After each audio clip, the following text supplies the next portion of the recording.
Hello everyone, welcome back to The Geek Factor. I have something to admit. I own an NES, which means that I have not one, not two, but 3 whole copies of the original Super Mario Bros. Game.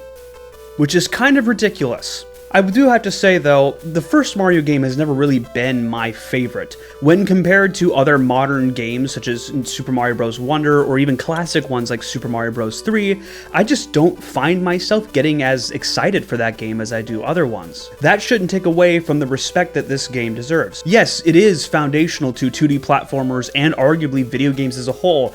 I just never really liked it all that much. Over the years though, I have played many versions of this game, and Nintendo themselves have re-released this game so many times since its original debut. Today, I'd like to delve into the many wacky versions of this game that have existed over the years.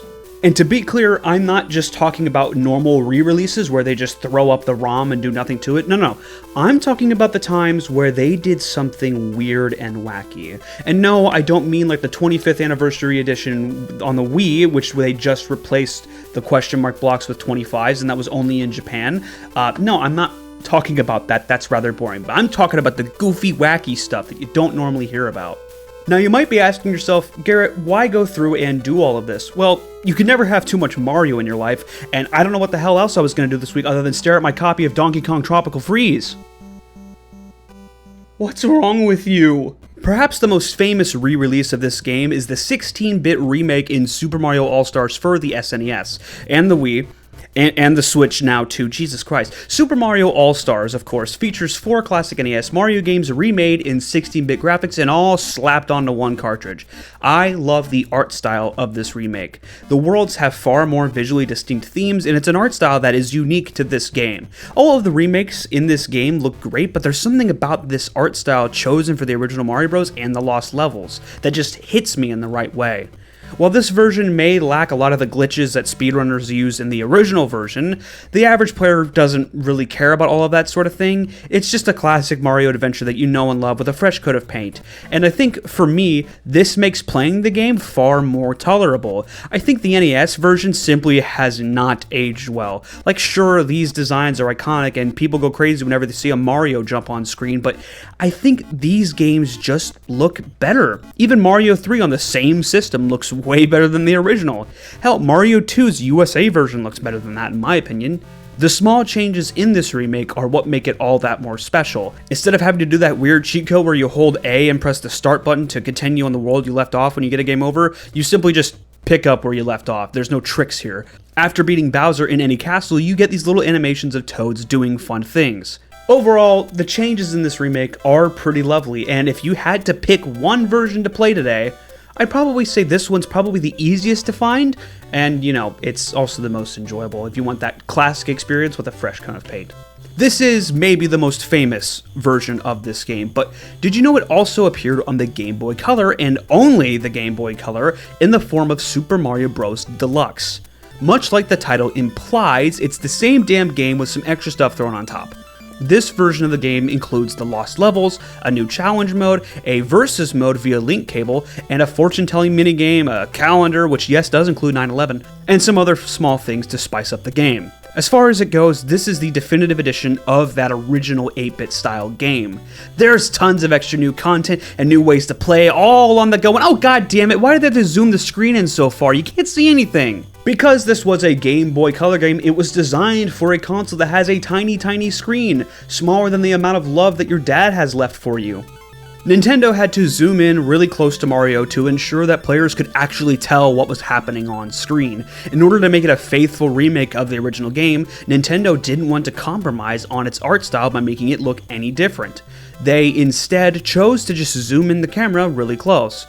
This means that you're not going to see as much in front of you, or basically all around you, which pretty much ruins the experience of playing this game. If the game was displayed in a 4:3 aspect ratio with a full screen, I'm sure many people would call it the truly best way to play the original Mario.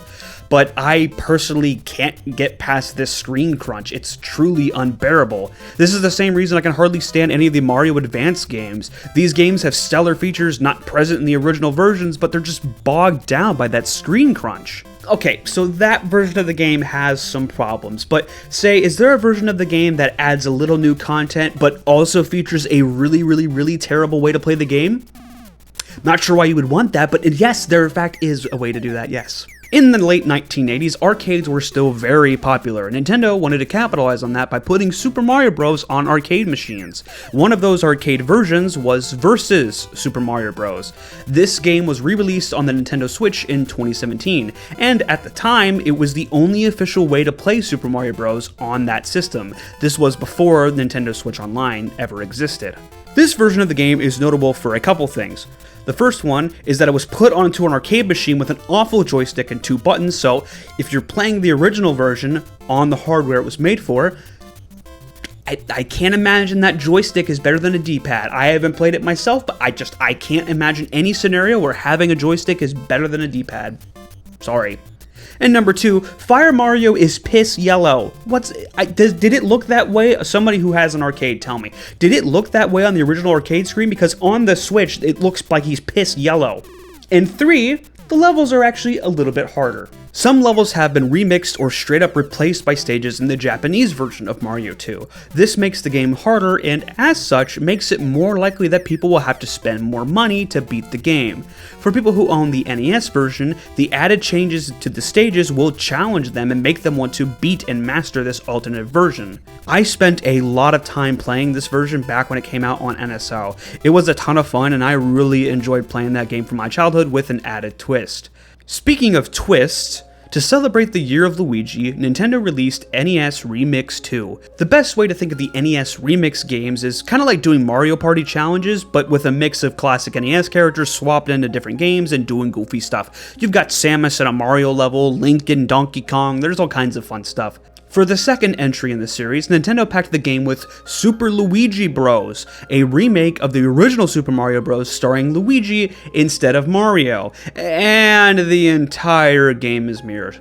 Instead of running to the right, we run to the left to reach the end. This also affects things like item movement. Mushrooms in the original always move to the right when they're leaving a question block. In this version, they go to the left instead.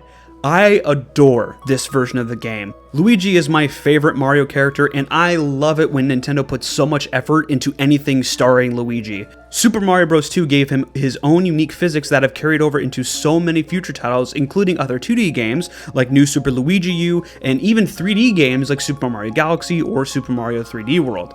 But in this version, Luigi has Mario's physics. I guess Nintendo didn't want to take things too far. In this way, it feels natural to play the game. I'm just holding left instead of right. It's a very fun and easy way to waste time, and this version of the game is actually what inspired me to create this whole video. So far, we've been taking a look at all the official ways that Nintendo has been re-releasing this game, but what if we look to what the fans were doing? Okay, so maybe not all of them are gems, but there's gotta be one out there. There's gotta be one really cool, you know? Maybe we could do something with the NES Remix idea where we swap different characters in the game and... Oh my god. Someone already did it. This is Super Mario Crossover. That's right, baby. Long before Nintendo did it, there was a classic Flash game featuring crossovers from famous NES games. We have Zelda, Castlevania, Mega Man, Contra, and Metroid all represented here. These characters control exactly how you would expect them to from their respective series. Hell, Samus can even place Morph Ball bombs. The care and detail put into each character is honestly really stellar. Playing through these levels as these characters is a blast, and it feels like a weird fever dream. It's the levels that I know and love, but now I can't jump or move like Mario. Instead, I got a gun. Kind of an upgrade, but Mario should have been blowing everything up if you ask me. It's a lot easier. My favorite characters to play as are Mega Man and Simon. Mega Man is just super overpowered and defeating enemies feels like a breeze. However, with no ability to sprint, some jumps and obstacles are a lot harder to get through. Simon is the hardest character of all of them in my personal opinion. I just really enjoy smacking enemies around with his whip. It's very satisfying. And while we're on the topic of fan-made Flash remakes, how about Mario with a 0 instead of the O?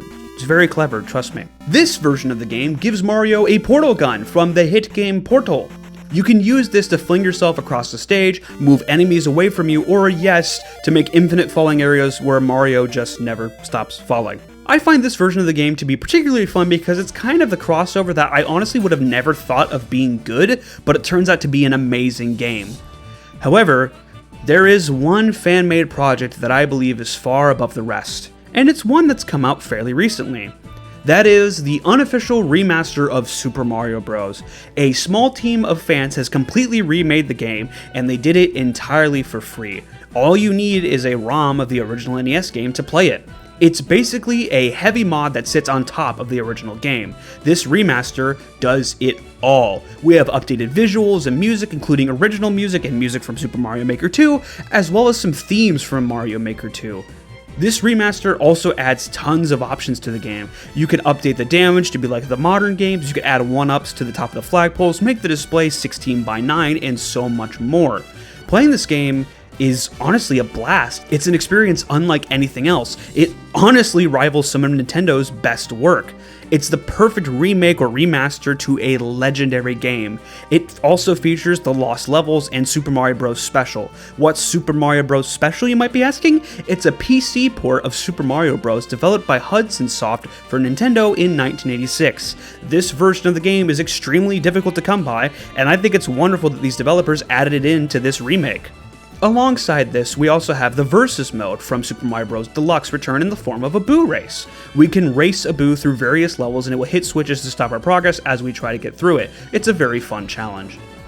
There's lots of fun features in this remaster, and I think it's one of the best ways to play this classic game. I won't be leaking it here because Nintendo is very sketchy when it comes to any sort of fan project, but a simple Google search should point you in the right direction. It's completely free, and I definitely think it's one of the best fan projects I've ever seen. Also, I forgot to mention this in the script and I'm just now thinking about it. It has a level editor. You can make your own levels. That's pretty cool. Anyway, like I said earlier though, this isn't every re-release of the game. There's a lot of boring ones that I just don't find that interesting, but if I had to pick one to be my favorite, it would probably be Super Luigi Bros. Oh, who am I kidding? It's the Sonic one. I love the Sonic one. It's funny.